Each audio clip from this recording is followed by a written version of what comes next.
Saul, when God wanted to capture the Ark of the Covenant, he raised up a man by the name of David. When God wanted to spew wisdom into the world, he raised up a man by the name of Solomon. When God wanted to judge Israel, he raised up a man by the name of Jeremiah. When God wanted to show that one day the Messiah would come, he raised up a man by the name of Isaiah. And when God wanted to plant his church, he raised up a man by the name of Paul. When God wanted somebody to go to the Jews, he raised up a man by the name of Peter. And when God got ready to reform Catholicism, he raised up a man by the name of Martin Luther. But I'm so glad when God got ready for full gospel holiness church, he raised up another man by the name of Charles Taylor. That's why I stop to tell you, stand by your man.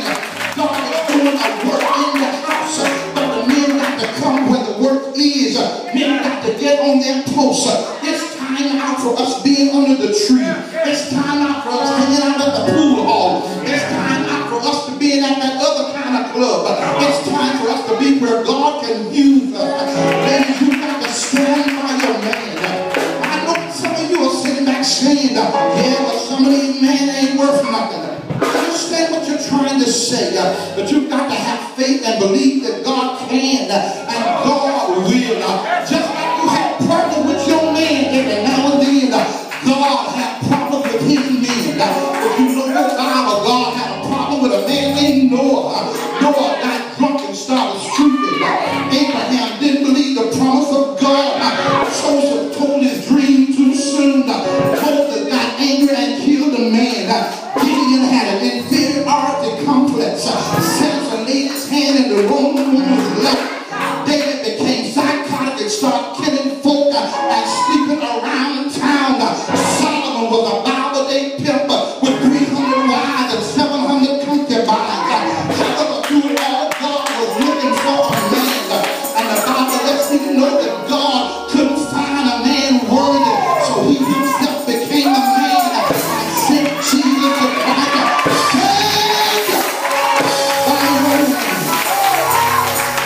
That's the reason why the devil fight the man so hard. Because the devil must destroy the man in order to destroy humanity. Man had become an endangered species. Not only is a good man hard to find, but some of you women will testify not only is a good man hard to find, but it's hard to keep good once you get it. But if you stand by, and I promise he'll work out. If you pray for him, he'll do fine. If you stand next to his side, if you hold his hand, if you stay before God, God will turn him around. Can I get a witness in here? I'm getting ready to close, but I gotta tell you, I just want you to know that I studied here. I want you to know that I researched here. I found out that the life expectancy of an inner city man is 7 years less than that of a female. Men make up 75% of suicide victims in the United States of America. Men are 25 times more likely to be committed to mental hospitals than females. Men commit 90% of all violent crimes in America. 97.5% of all rapes are committed by men. 94% of drunk driving accidents are committed by men. Men have a 365-degree higher arrest rate than women. 95% of all incest is perpetrated by a man. Men suffer from learning impairment 4-to-1 over women. And 3 out of every 4 retarded children born in America are men. There are over $400 billion in illegal drugs that are perpetrated by men every year. Men murder every 26 seconds in the United States. Every 2 cars are stolen. 2 cars are stolen every second by men in this country. 54% men are less enrolled in college than it was in 2012. And 6 out of every 10 inner city families are headed by women because of absentee men. So I tell your neighbor, stand by your man. Sit down. I got 5 more minutes.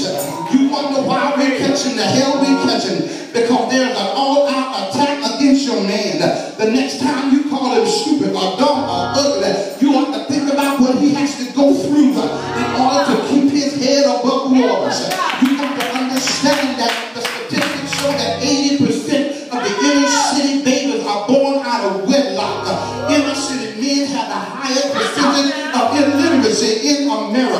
And in 2012, 50% of inner city men should have graduated but did not. 48% of inner city men are unemployed. And you around here worried about getting your nose and toes and fingers done. 80% of inner city men are in jail, forcing women to become, watch this here, to either have a jailhouse relationship, become single, become lesbians or bisexuals. Because nobody wants to stand by their man. He may not be all that you think he should be. Some years ago, women were excited about Denzel Washington. Some women will miss church because Denzel is coming on TV. But I got news for you. When he get on TV, he ain't coming to your house. You ought to stand by the man you got. Take him down there to the barber shop and get his hair trimmed up real nice. Take him by the dentist office and let him get his grill fixed. Take him down there to the clothing shop and get him some new clothes. Take him by Foot Locker and put something on his foot. And then stand by your man. Stop looking around like you single. I see some of y'all Facebook posts. Some of y'all got Team Single on your Facebook page. You trying to get slick and turn out the relationship is complicated. I stop by to tell you, just stand by him in prayer. It'll get better. Won't it do it? If you stand by him in fasting, he'll start acting the way he's supposed to act. Tell your neighbor, stand by your man. I'm down to 3 more minutes and I'm getting out of here. I got to give you this because I read this and I believe it to be so. Psychologically speaking, there's a word called compensation. When my doctor, I go doctor, there's a word called compensation. Compensation is a mechanism built in our genetic structure that activates when humans try to make up the difference for a loss or a missing item in your life. And this takes place in all areas of life. In other words, in our relationships are the way they are because of the word called compensation. In other words, men are missing in action and women find themselves taking on roles and positions that God never designed for them to have because men are not in their proper place. Women have become hard and cold. They become providers and protectors. They become strong and coverage. They become mean and tough because men are not where they ought to be. But God intended for the husband, intended for the man to have this role. Women have even tried to compensate by taking karate lessons. Some of them are carrying guns and knives and remains in their pocketbook because men are not in their place to protect them. So they feel that they've got to protect themselves. And then the problem comes then. That's not bad enough. The real problem comes when the woman not find a man. Because you do know y'all looking. I know the Bible says when a man should be find a woman. But some of y'all looking for a man. But the problem is when they find a man, when they find a husband, they forget this word. This is the second word, decompensate. They forget to decompensate. That's called 2 heads in the same house competing with each other. Now they call it compensation. He's tough and she's tough. He's making the money and she's making the money. She won't listen to him because 9 times out of 10 she's making more than him because she's making the blanket at the boss man. Y'all gonna have that. So what happens is you put your hands on your hip, let your backbone slip, and you tell them, you ain't none of my dad. And I found out something, overseer, I found out that, no, I'm not your dad, I'm better than your daddy. And the reason why I know I'm better than your daddy, because the daddy took care of you till you was 18, I'm still taking care of you. So you got to understand, when you stand by your man, it makes God happy.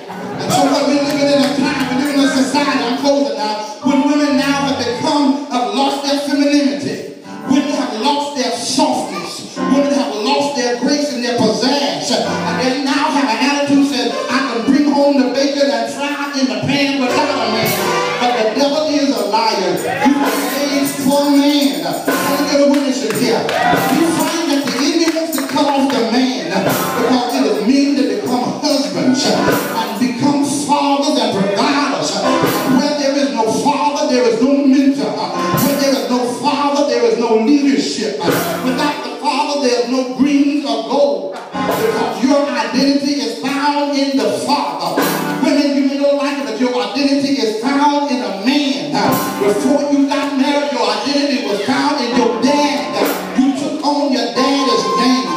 Can I get a witness in here? When you got married, you took on your husband's name because there is a reason. There is a purpose that is identified.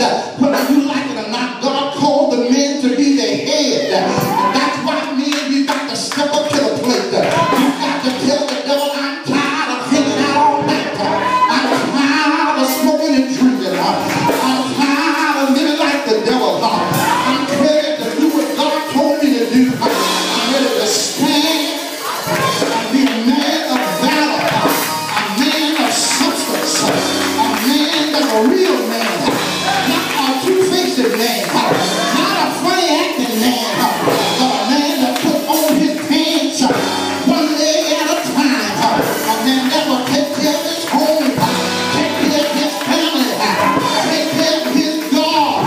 Can I get a witness here? But before I close, there are three men that I want to talk about. Some years ago, there was a man that we were excited about named Magic Johnson, a former NBA playboy that ran around and got AIDS because he wouldn't be faithful.